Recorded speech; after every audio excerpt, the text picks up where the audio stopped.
Feeling overwhelmed or unfulfilled? Welcome to the MyLifeFull Podcast, where we dive into faith-based principles to guide you toward achieving your goals and finding true holistic success. Join us as we navigate the path to a more balanced and purposeful life, so that our lives can be full of what truly matters most. Hey, action takers. Welcome to today's MyLifeFull Podcast. Today, we're talking about the courage to be authentic, how purpose, trust, vulnerability can transform your business, your brand, and your life. Hi, everyone. This is Tari with MyLifeFull. I am so excited to be here today with Brett and Molly Hoehne. They are the owners of a Purpose and Growth Company. They help visionaries turn purpose into profit. They give their brand strategies to entrepreneurs that really help them understand their clarity, their confidence, and their competitive edge. They show that branding isn't just about colors and logos, and it's really more about strategies for growth and profit. And so, Brett and Molly, I would love for you to tell us a little bit about your story and how your organization developed. Absolutely. Yeah. Do you want to start or should I start? You can start. Okay. So I actually have my history in production and film. Going back years and years ago, we were always looking to shoot these commercials for great organizations. And what I found really quickly as we were trying to, what really set apart the award-winning commercials and from the ones that were just mediocre were really great stories. People who really knew how to tell a story. And that really started from really knowing yourself, right? People had to really understand who they were, what they had to offer, what made them different in order to be able to tell a compelling story to get this great commercial. So in our early years of our production house, I'd spend so much time coaching and counseling people through how to extract the essence of who they are to tell this great story so we could end up shooting a good commercial for them. And over time, that was the piece that everyone ended up liking more, was this time we'd spend together in strategy, working out who are you, right? And how do you speak to your people? How do you stand out? How do you be authentic, etc. And so over time, we just ended up saying, we loved it as well. This was one of our favorite parts of the process. We're like, hey, let's double down on that. Let's really take this to the next level, because we're seeing that there's a real big need for it, for better communication. Yeah, and I came in with my degree I have a bachelor's of fine arts in dance performance, and I had trained in choreography and artistry. I felt that I had found my authentic artistic voice, and I for sure have a passion to help others find theirs as well. So people might not walk into the strategy sessions knowing that they're going to find their artistic voice, but more so their authentic voice and who they are and who they are wired to be and what they have to bring to the world. When we found this crossover niche between the two of us, it was well into our marriage, but we were so happy to just lock in. It was just this beautiful connection point, synergistic. Yeah. And when we landed on it, we knew that this was our purpose as well. Oh, I love that type of branding, and it really connects with that story. I can see how that artistic voice would really come in as well. You talk a lot about purpose and finding the purpose of people and their stories. You talk about purpose a little bit more even than profit. What are your thoughts on that? Absolutely. So, at the core of it, it's this. Anyone can try and get into the business world just to make a profit, right? We find that almost every brand or company that does that ends up with salespeople that you never want to talk to. You think of a car lot, right?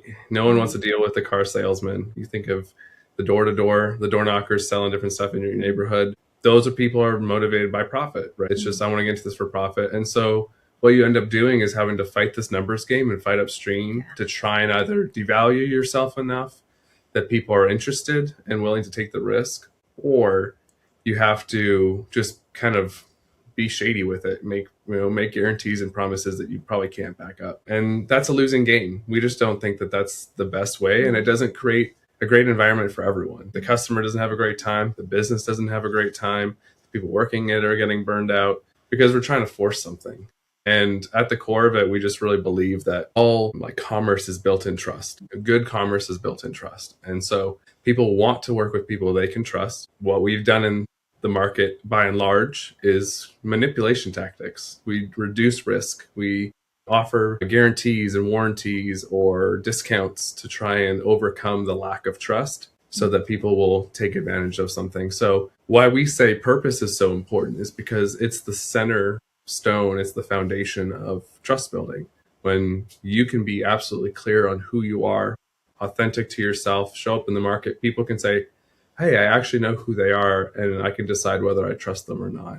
Right? I have a good feeling about this person. There's just something about them that I feel really comfortable with. And we believe that human connection point is the strongest platform to increase profit, grow, push into markets that you never thought you could get into before. And it's no longer about manipulation and numbers and copycatting, but it's more about, what are you created to do? Let's do that. Because there are going to be all of these intangibles that are just going to lock into place when we're willing to say, this is really who I am. And when trust is higher, we have found historically that you don't end up competing in the numbers anymore. People stop price shopping when they deal with a brand that's being truly authentic to their purpose, because now people are buying because they believe in you versus buying because you have the best price.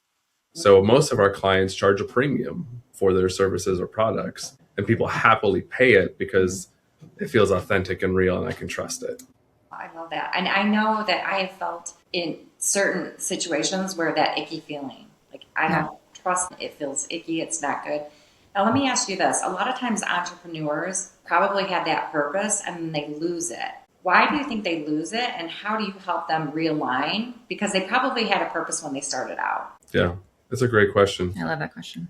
Honestly, from sitting down with many of them to this point, we find that it's just a matter of materializing it. So what I mean by that is this: everyone has a purpose. We're Christians. We believe God puts a purpose in everyone, right? We've been given some sort of a dream or purpose that we're supposed to act out. And we get to work with clients to help extract that. The problem is that most people can't verbalize what that purpose is. It's deep in their subconscious. It's the guiding principle behind all the decisions they make. And the moment a business, though, grows just beyond them, and now they have to bring other people on the team, they have to add staff, middle-level management, whatever. Everyone that was around them in the very beginning was kind of just getting it through osmosis. I spend enough time with you. I get to learn about you. I emulate you as the business owner, the founder, the one who's carrying this purpose, and it sits. But then the moment it kind of grows further, or that founder can't show up everywhere, then things start falling apart. And it's because they didn't know how to take the stuff that was down in here and put it out on paper and make it clear for everyone else to jump on board with and follow. And so we have a saying that it's hard to read the label from inside the jar. We come along just like a counselor does and pokes around in there and goes, okay, so who are you really? And we help pull that out. By pulling that out, then it becomes clear. Now they have a really clear direction for themselves, but their whole team and staff do as well.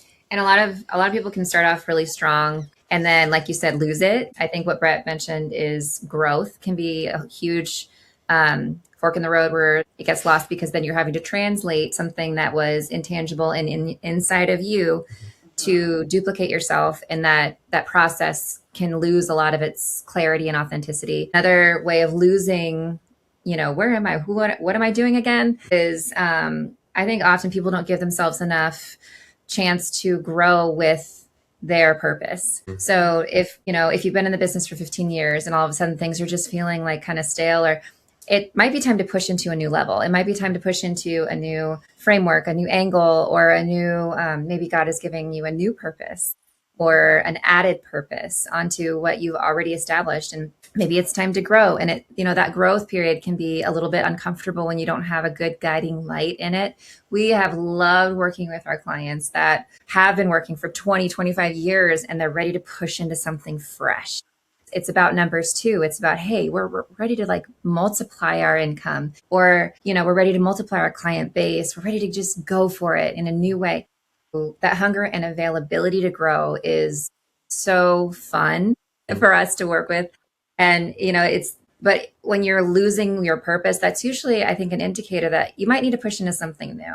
I'll add one last thing real quick to that. I think that we see a lot of is really, if we really get down to it, it's rooted in fear, which people are afraid to show up authentically as themselves, because what if I'm not accepted? Rejection. What if I get rejected? What if people don't like the real me?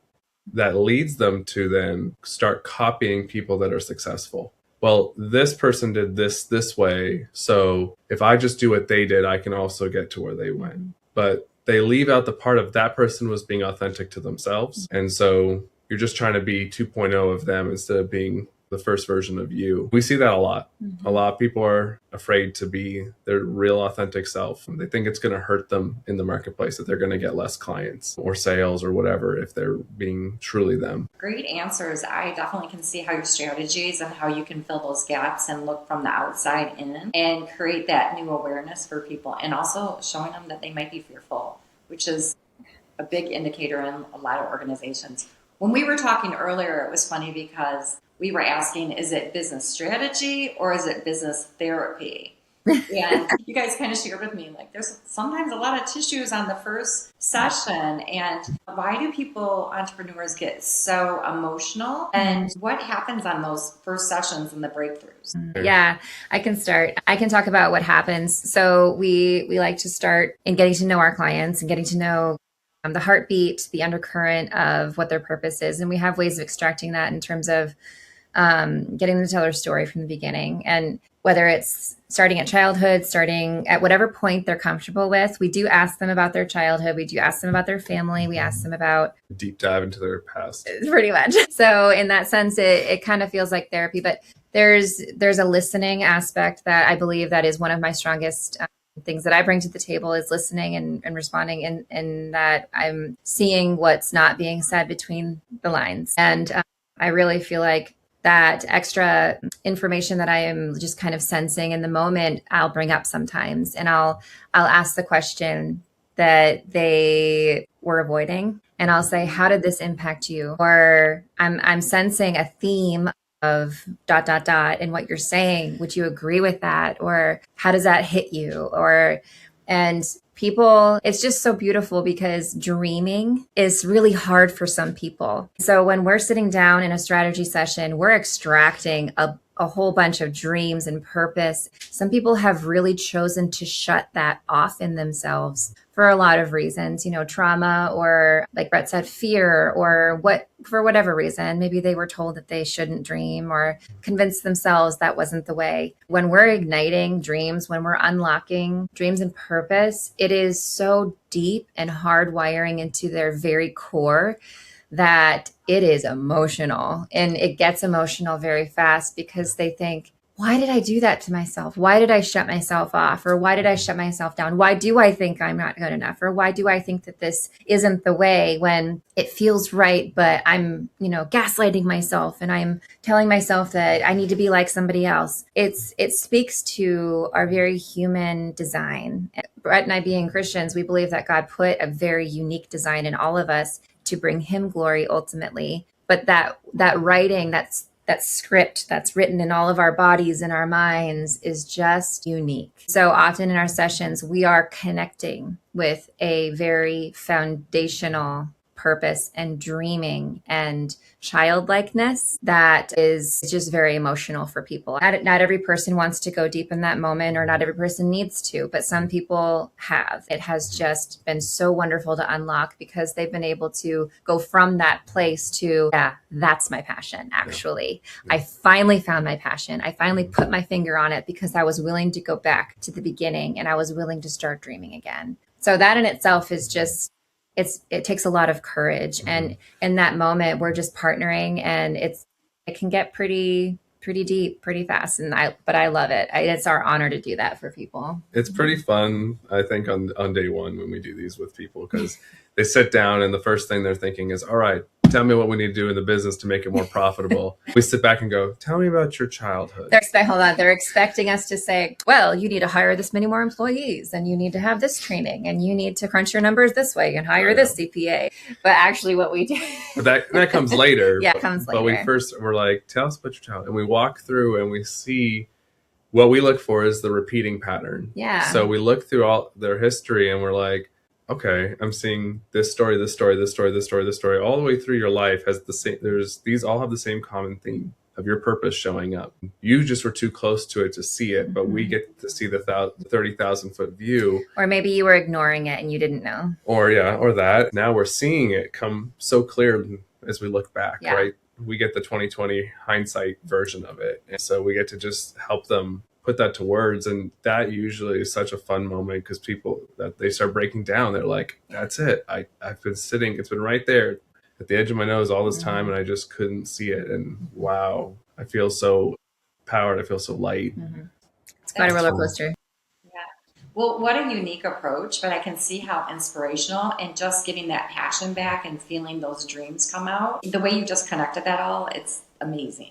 Now, you definitely say that you're building more trust and authenticity rather than manipulating the market. And we see this all the time. What are some of the common pitfalls when people are forcing their brand to just do what the market says and not really aligning with who they are? You kind of touched on that a little bit, but give us some more insight. Yeah, I could start. Yeah. All right. So, I mean, super fast off the top, when manipulation tactics are the case, you get transactions, you don't get long-term clients, you don't get trust and longevity. So if someone's wanting to just make a quick dollar and burn that bridge and never have that client or customer again, the manipulation tactics, they do work, unfortunately, right?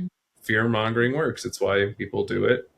And most manipulation tactics are based in fear at some level. So they do work. They do create a conversion, but it's cheap, it's fast, and it doesn't build longevity, right? Yeah, my thought is short-term, long-term. When you're preparing for the long game, you have to prepare differently. And you have to go deep with it and set a different foundation. But when you're preparing for short-term, it's quick, but all you have to do is copy another person and what you think has been successful for them. But ultimately, usually, it does not last very long. And people want to tune it out. And then you have to play the numbers game. You have to push enough volume through of whatever it is to hopefully get enough people that are willing to take the risk or don't care to get what you need to get to. The thing we believe with and what we've seen with authenticity is you need a much smaller volume of people, much smaller sales team, let's say. And because you're building trust, when people authentically trust you, close rates are higher, your follow through is higher. You don't have to have 10 times the amount of followers on social because you've got a small curated list of people that really love you and actually are willing to buy and work with you. And you can charge a premium because they trust you. So there's just a lot of benefits we've seen in the authenticity side over the manipulation for building a stable, long-term, growing business, where you don't feel dirty either. Right. So you guys kept saying copy, but on your marketing and what you shared with me before is that you help organizations have an uncopyable advantage. And can you share a little bit about that? Yeah. I love that term. Copyable is just something we brand. I mean, really, as Christians, and not every client we work with is faith-based. They don't realize that what we're trying to get to is their God-given purpose. We really believe in Scripture that says, everyone who's created with their own unique purpose, and there's the eye, the hand, the foot. Everyone has got their own place to be. And so we're really about making everyone completely unique to themselves. I want you to show up 100% authentically as you in the marketplace. And the thing is, when we help them get to their 100% authentic self, there can't be another one of them. Even if someone tries to copy them, it'll just feel like a shell of the original, right? So that's what we go with in Uncopyable is let's get to your true authentic self. And if we can get that to be how everyone perceives your brand, if we can get that to be how everyone understands you and remembers you, then you leave competition behind because there can't be another one of you, right? No one can put you on a comparison sheet against 6 other people because there's only one of you, right?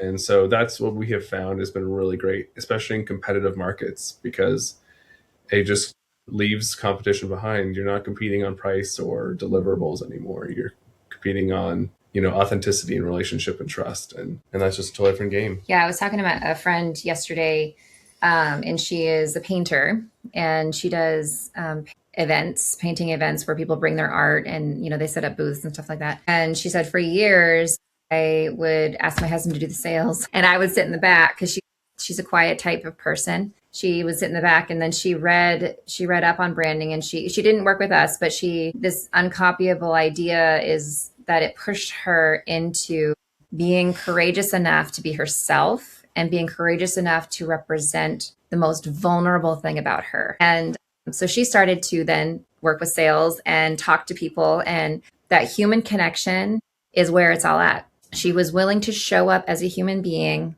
in a vulnerable place with her art, which is a vulnerable, very like inside showing on the outside moment. But that vulnerability and that human connection is what brought her more sales. Actually, we were talking about it. And I'm like, that's it. That's what we're talking about here, is because when you are willing to show up, and when you're willing to be vulnerable, and when you're willing to have a human to human connection with all of the tools that, are great and really relevant, and with all of the information that you have to bring to the table, that's when people can really say, oh my goodness, there's something so unique about that person and their approach, and I want to work with them and I trust them.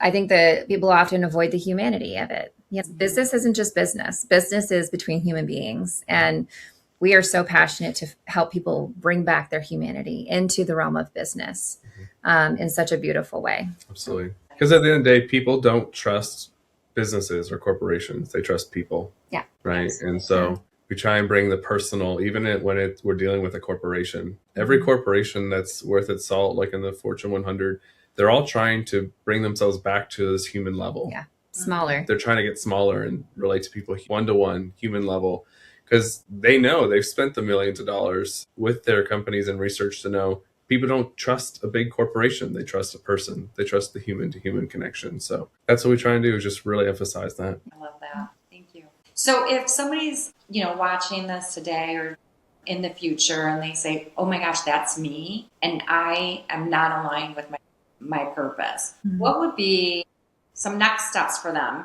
Obviously get involved with you, but what would be the next steps for them that they could take this week to get more aligned with their purpose? Absolutely. There's two things I'd say. Number one, there's a great book by Simon Sinek called Start With Why. He's even got, I think his TED Talk from like 2008 or something is on YouTube. You could find that. Start with just understanding the power of it first. I would go check out that talk. And then from there, it's a really uncomfortable thing. It's vulnerable, but you go and sit down with 3 or 5 people individually who really know you, family or friends, someone who really knows you, has been alongside you through life, has seen past the public facade of who you are, your good and your bad days. And you sit down with that person and you say, so tell me why we're friends. And you wait and you don't fill the silence. Yeah.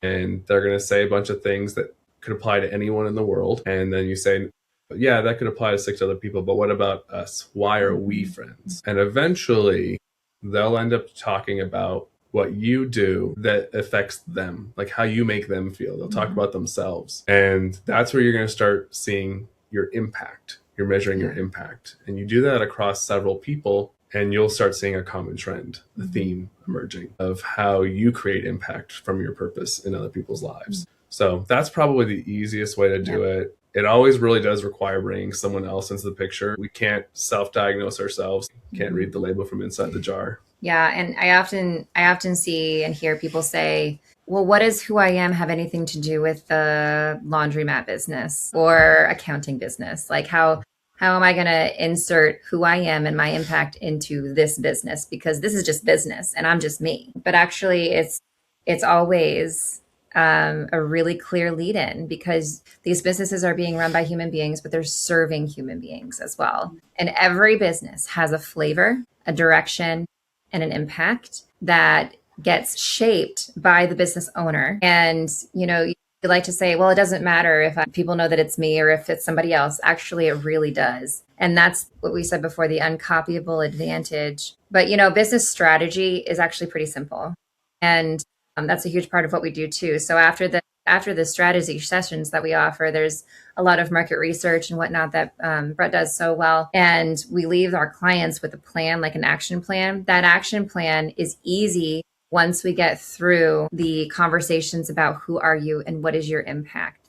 So I love that advice of first steps of asking friends and why are you friends with me? Finding that purpose. I totally agree. Yeah. It's like, it's like setting out on a journey without a map or a compass. If you're trying to get out there and market yourself, but you don't know that piece first, because it is your guiding light. So many times we've sat down with clients after we've gone through and found out what their purpose is, and we look at their deliverables or their products or their services, and we say like, why are you doing this? This is so contrary. And they're like, yeah, and I don't even really like doing it. I'm just doing it because X, Y, Z. And we're like, let's not do that. You don't like it. No one else is liking it. Why are you doing this? And we're just going to say the quiet part out loud. Right? Yeah. Why are you doing this? Right. Exactly. So we find that over time, it's so much easier to make decisions after you've got absolute clarity on who I am, who my people are, and where we're going. Every other decision I need to make as a business owner suddenly becomes 1,000 times easier because there's not 100,000 options in front of me anymore. I've just weeded out so many of them. The path becomes a lot easier to walk. Very good advice. Thank you. So would you say that, is there an age limit? So you're starting off in business, you're 25 or you're 65. I feel like they've missed their calling. What are your thoughts around that? Yeah. Actually, we do think, 80. Absolutely not. Can I just start this with? Yeah. I think the grave is probably the limit. You're still breathing. And I are people who don't believe in retirement, and that might be a controversial thing. But we've been talking a lot about retirement lately. We have people in our lives that have not retired, and we see them running so strong into those typical retirement years with their purpose locked in. And they wake up every day and they run strong in their purpose, and they're healthier, they're happier, more fulfilled. And so when it comes to maybe starting from scratch, like a new business idea, it would be a huge honor to work with someone. We haven't yet, but a huge honor to work with someone who's later on in their years. I don't think that there's a limit, because your purpose, we believe that your purpose is the undercurrent that runs through your entire life. And what doesn't change is your purpose. What does change is your vision, like different things that you want, goals you want to achieve. Your mission might change, but your purpose never changes. So what you're doing might change here and there throughout your life, in the spectrum of your life, but your underlying purpose never changes. Yeah, that would be my answer. There was a speaker named Dr. Miles Monroe. I don't know if you've heard of him before. He had this brilliant teaching he did. He said, the wealthiest place on the earth is not in banks. It's not in the diamond mines. It's not in vaults. It's not the billionaires around the world or the princes of the world. He said the wealthiest place in the world is in cemeteries, in everyone's unlived dreams, in everyone's unlived potentials and callings, the ones that they died with. And so he was a big proponent of this term die empty, which is, I want to make sure I have left all of it behind. I want to, when I get to heaven one day, I don't want someone to say, hey, what happened to those 3 other dreams I gave you? And so, we really believe if there's still air in your lungs, there's time for you to do something with your purpose. I agree. I enjoy that. And I can the same mindset that I'm actually really doing what I love. I think it's fun to do. So if we're, sharing with everybody today, final words of how people can get connected with you, how would they do that? Any final words on our podcast today? I really enjoy speaking with you today, and I think you help organizations. Oh, thank you. And we really appreciate you having us. Thank you so much for having us. Absolutely. It's been great. So this is our favorite thing. Like what we're talking about doing is one of our favorite things, our part of our purpose in life, right? So we actually do it ourselves. Like we don't bring in other coaches that we just hired yesterday to run people through this. Because of that, we just have kind of limited availability. We can only take on so many clients a year, but people can reach out to us through our website, or they could call us. Sure. We like to work kind of one-on-one, very personal and direct with our clients, and because it's our thing. Like it really feeds us to do this work. Awesome. Well, thank you so much. Hope you guys have a great day. It's been great to see you, Tari. Thank you so much for having us on. 1, 2, bye. 3, 4. Thanks for joining us on the MyLifeFull Podcast. We hope you enjoyed today's episode and found it valuable. If you did, please share it with someone you know and take a minute or two to leave us a review on your current listening platform. Also, don't forget to join our free community to connect with us and stay updated on new content and resources. Just click the link in the show notes. Until next time, here's to living a life full of what truly matters.